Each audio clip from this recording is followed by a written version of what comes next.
Vamos a ver en este episodio una introducción a la excelencia operacional, pasando por su historia, la explicación de los mudas o despilfarros y también los valores del Lean Thinking.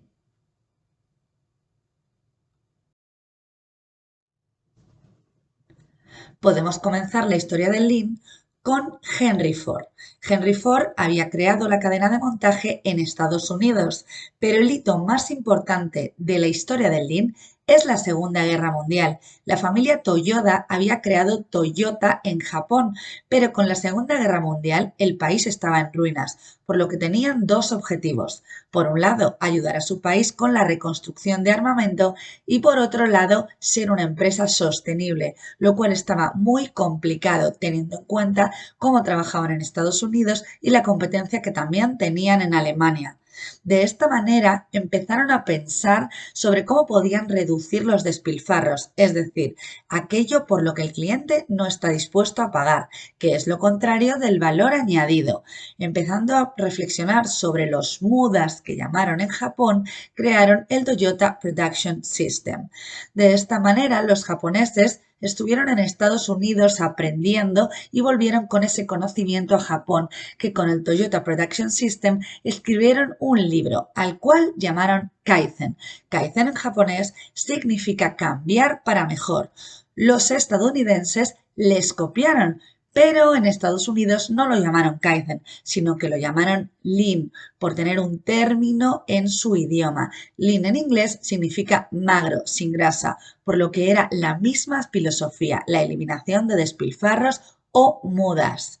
De esta manera, Motorola, a su vez, nació con Six Sigma. Six Sigma no era la lucha contra los despilfarros, sino que, aunque también querían mejorar, era la lucha contra la dispersión. De esta manera, el Six Sigma estaba mucho más centrado en la estadística industrial y, por lo tanto, en proyectos de ruptura, de ahorro de costes, mientras que el Lean era más a largo plazo y se centraba más en la cultura de la mejora. Es por ello que las empresas de hoy en día tienen la filosofía de Lean Sigma, porque tienen las dos vertientes, por un lado, de la mejora de cultura y la sostenibilidad a largo plazo y por otro lado, los proyectos de ruptura a corto plazo, generando los ahorros. Aquí vemos los hitos más importantes.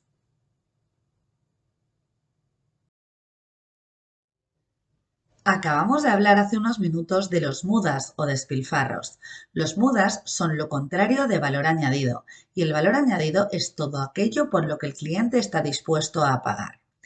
Para hablar de los mudas es necesario hablar de otros dos términos, porque cuando yo tengo mudas en la organización es difícil verlos, pero dichos mudas tienen otras consecuencias. Por un lado, lo que en japonés se dice mura, la mura es toda la variabilidad, es decir, que haya muchas diferencias en los indicadores y que cada uno haga los procesos de una manera distinta, que no haya estandarización.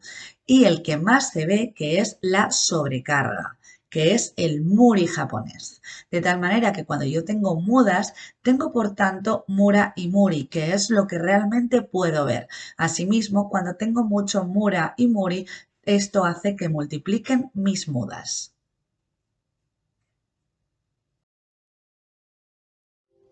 Incluso en las empresas más competitivas, el porcentaje de despilfarros versus total de tareas es un mínimo de un 95%.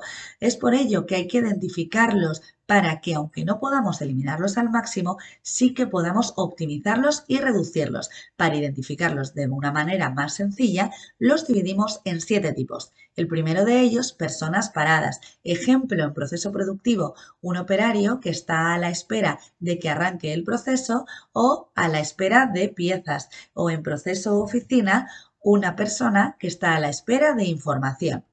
Segundo despilfarro es el movimiento de personas, ya sea un movimiento de manos, un movimiento de desplazamiento o incluso en oficina un movimiento para hacer llamadas o clics para encontrar un determinado documento. El tercer despilfarro es el stock parado o en caso de oficinas o service, la información parada. El cuarto despilfarro, el transporte de materiales o transporte de información. Quinto muda, es el despilfarro por excelencia, que son los defectos, porque es un desecho en sí mismo y lo tengo que desechar o lo tendré que reprocesar. Y el reproceso entra dentro del sexto despilfarro, que son los procesos superfluos. Aquí tenemos todo tipo de sobreprocesamientos o reprocesos o incluso más calidad de la que el cliente no está dispuesto a pagar. Por ejemplo, exceso de packaging o un exceso de especificación por la que el cliente no me está pagando, aunque sí que la acepta. Y por último, el séptimo despilfarro es la sobreproducción o el exceso de información. Este séptimo despilfarro es un multiplicador del resto, por lo tanto tenemos que ser muy conscientes de no cometer este séptimo despilfarro para no multiplicar el resto de mudas. Aunque tradicionalmente se habla de 7 mudas, actualmente se habla de 7 más 2, es decir, 9 despilfarros. Estos últimos despilfarros son no usar el talento y no producir energía con los desechos. Los principios del Lean Thinking son 5. El primero de todos es el valor. El valor añadido que hemos hablado anteriormente, aquello por lo que el cliente está dispuesto a pagar. Incluso en sectores iguales, el valor no es el mismo, por lo que tenemos que localizar muy bien e identificar cuál es el valor de nuestra compañía. Ejemplo, en un sector igual pero con diferente valor, un restaurante de comida rápida versus un restaurante de lujo. El siguiente principio es el flujo de valor. Para identificar el flujo de valor, tengo que identificar el valor añadido de cada etapa de mi proceso, de tal manera que cuando yo identifico todo el no valor añadido, todos los despilfarros, puedo hacer que mi proceso se optimice, reduciendo por tanto el tiempo de la actividad y también los costes. El tercer principio de Lean es el flujo continuo. Para poder analizar el flujo continuo, lo primero que tengo que hacer es mapear mi proceso, ya sea un proceso productivo o logístico o un proceso de información. De esta manera puedo diferenciar entre proceso discontinuo y proceso continuo. Cuando un proceso es discontinuo, tengo muchas paradas, muchos stock intermedio entre una parte del proceso y el siguiente. Esto hace que mi flujo no sea continuo. Si consigo que los stocks o esa información parada estén fuera del proceso, conseguiré un flujo continuo y estaré en el camino hacia la excelencia. En esta fotografía podemos ver un ejemplo de flujo continuo, aunque incluso en este flujo en el que un operario realiza una operación de producción y se lo pasa al siguiente, hay stocks intermedios. Cuanto más eliminemos dichos stocks, más continuo será nuestro flujo y más podremos sincronizarnos con nuestro cliente. El siguiente principio del Lean es el flujo tirado, es decir, el flujo pull, que es lo contrario del flujo push. El flujo tirado o flujo pull se basa en producir o realizar mi servicio solo cuando me lo demanda mi cliente. Es la base del famoso just in time.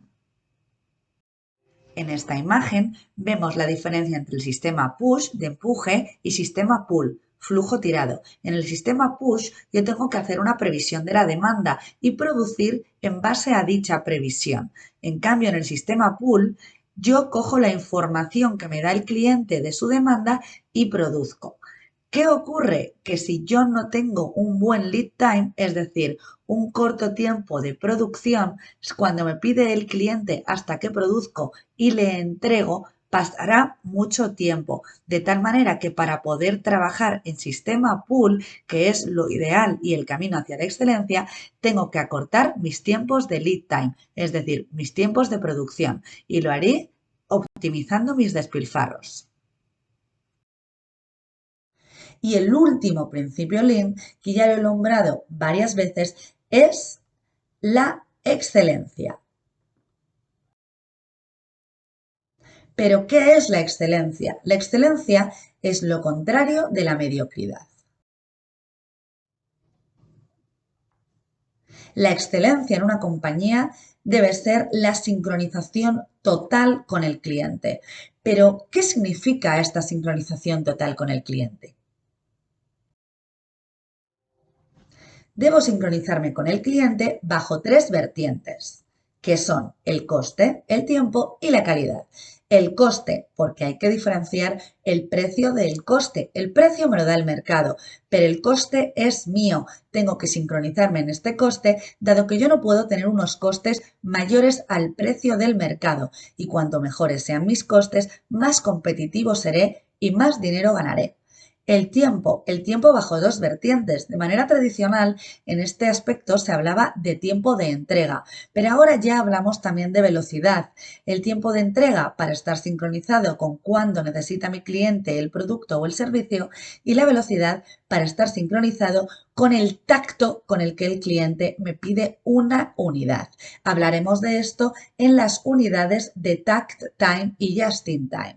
Y calidad, quality first, pero no sobre calidad. No tengo que dar más calidad que no apreciará mi cliente y será un despilfarro, pero siempre calidad primero y calidad a la primera, dado que será la fidelización con mi cliente. Y lo último que tenemos que hablar en este episodio, pero lo más importante, es de los modelos de excelencia, que es el sistema que nos va a ayudar a implantar esta metodología de trabajo, esta cultura de la mejora continua. La base de un modelo de excelencia son las personas. El siguiente escalón, conseguir las rutinas. El siguiente, ya nos podemos enfocar en los proyectos de mejora, dado que estamos teniendo una sostenibilidad gracias a las mejoras y a la rutina, y ya podemos enfocarnos en estos proyectos que nos harán ahorrar costes. Y la punta de la flecha es la estrategia. ¿Y hacia dónde miramos? Hacia el camino de la excelencia. La base de mi modelo de excelencia deben de ser siempre las personas. Debemos garantizar las competencias comportamentales, las soft skills de las personas de mis equipos, tanto de colaboradores como de líderes y managers. Dichas soft skills deben estar siempre alineadas con los valores de la compañía. El siguiente escalón en mi modelo de excelencia, una vez garantizadas estas soft skills, son las rutinas. Debo establecer unas rutinas que quiero en la cultura de mi compañía en todos los niveles, desde top management hasta los operarios y o colaboradores. Estas rutinas garantizarán la efectividad, la eficiencia, la calidad y la seguridad. Dentro de las mismas están las famosas 5 S de orden y limpieza, los estándares, el seguimiento de KPIs y las reuniones de resolución de problemas, entre otras.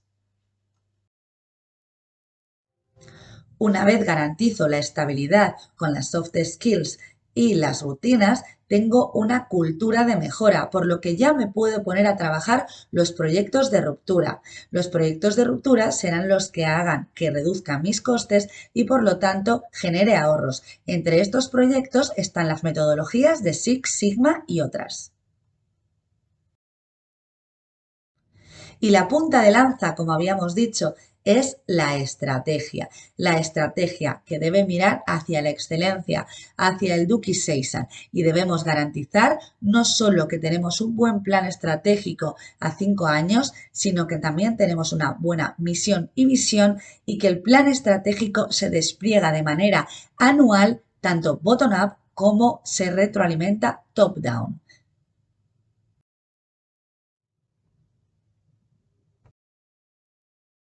Con estas buenas prácticas garantizaremos la sostenibilidad a medio y largo plazo con la mejora continua, con mis rutinas y asimismo también tendremos proyectos de ruptura que harán que genere competitividad y mejore en mis costes. Este es el fin de la introducción a la excelencia operacional. Os vemos en un nuevo episodio.